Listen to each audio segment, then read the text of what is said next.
What if I told you there's a hidden guide to life, a secret map for every single age and every emotion we go through? For more than half a century, one of the world's greatest lyricists was, well, secretly charting it, one song at a time. And tonight, we're going to explore that map. I mean, we all do, right?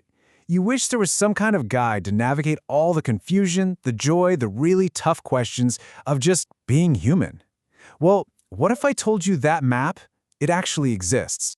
Now, this isn't some dusty old scroll we found in a cave. Nope, this is a modern masterpiece, and it was crafted over a lifetime by a single brilliant mind who basically set out to create a philosophical song for every single stage of human existence. And the scale of this thing is it's staggering. We're talking about over 5,000 songs. Just think about that for a second. That's a body of work so huge, it literally provides a thematic map for pretty much every part of life. From the cradle right to the grave. So, how do we even begin to read it? Well, before we can start the journey, we're going to need the key. The entire map is meant to be viewed through two fundamental lenses, two totally different ways of looking at the world that shaped this poet's entire career and really informed every single lesson. So this breaks it down pretty clearly. These are the two worldviews that define the entire map. On one side, you've got the rationalist lens. Think of this as the rebel. It's all about self-worth, defiance, focusing on the here and now. But on the other side, you have the spiritual lens, the sage. And this one is all about detachment, stepping back, and seeing the big picture. Every single stage of life we're about to explore is seen through one of these two powerful perspectives. And with that key, our journey begins. We're going to start in the morning of life, exploring our arrival and our earliest, most formative years. So the map begins at the very first moment of our existence. And the core idea here isn't just about being born. It's about what that arrival actually means. The poet calls it sovereign arrival. This quote, wow, it really gets to the heart of the lesson. The message is simple but profound. You are not an accident. Your birth is a central event, an occasion that the entire universe has been waiting for. It's this radical, powerful affirmation of your individual worth from the very first breath you take. Okay, let's move to the next stage and see how this idea builds. From the sovereignty of birth, we enter childhood, which this map defines by one key activity, Socratic inquiry. And the crucial point here is that learning isn't something that just happens to you. For this poet, true understanding, real growth, it comes from being relentlessly curious. The engine of our evolution as people is having the courage to ask 1,000 questions. All right, now we enter the afternoon of life. And this is where things start to get a little more complicated. We're going to tackle the universal challenges of crisis, of responsibility, and of course, the ego. One thing about this map is that it doesn't shy away from the hard parts. Not at all. It dedicates a whole stage to crisis, acknowledging that mental turmoil, that feeling of being completely lost and confused, is a core part of the adult experience for everyone. And here's the beautiful insight that it offers as a tool for getting through it. The lyricist doesn't see confusion as a failure. Instead, it's framed as a necessary step.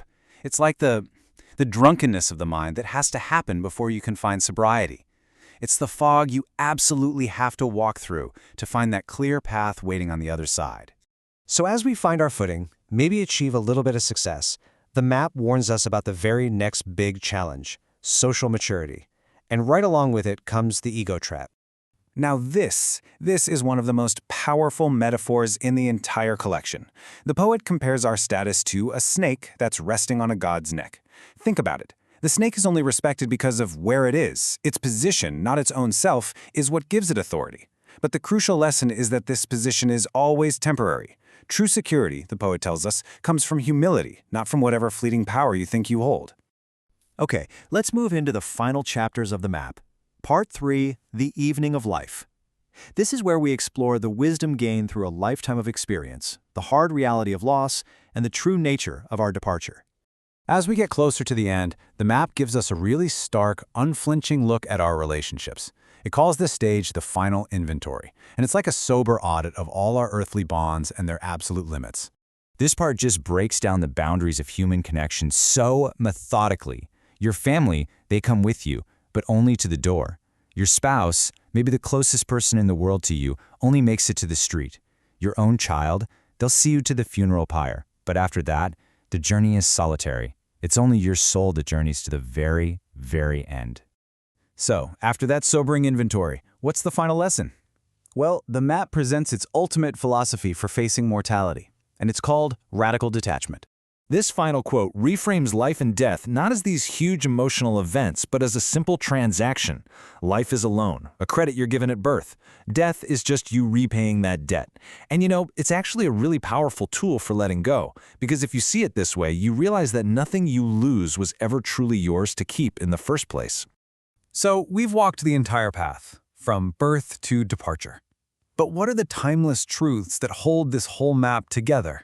While the poet leaves us with a kind of compass, made of 4 guiding principles. These are really the philosophical pillars of the whole thing. First, the law of consequences. Pretty simple, you reap what you sow.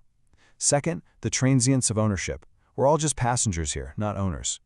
Third, the dual nature of reality. Life is this balanced ledger of joy and sorrow. And finally, and maybe most importantly, the childlike heart. Mercy is what makes us divine, while greed turns us into beasts. These 4 ideas, they're the true north of this entire map. You see, this incredible body of work doesn't just describe life, it offers a guide for actually living it. It lays out all the stages, the pitfalls, the wisdom you earn along the way. The map is in your hands now. So the only question left to ask is, where will you step next?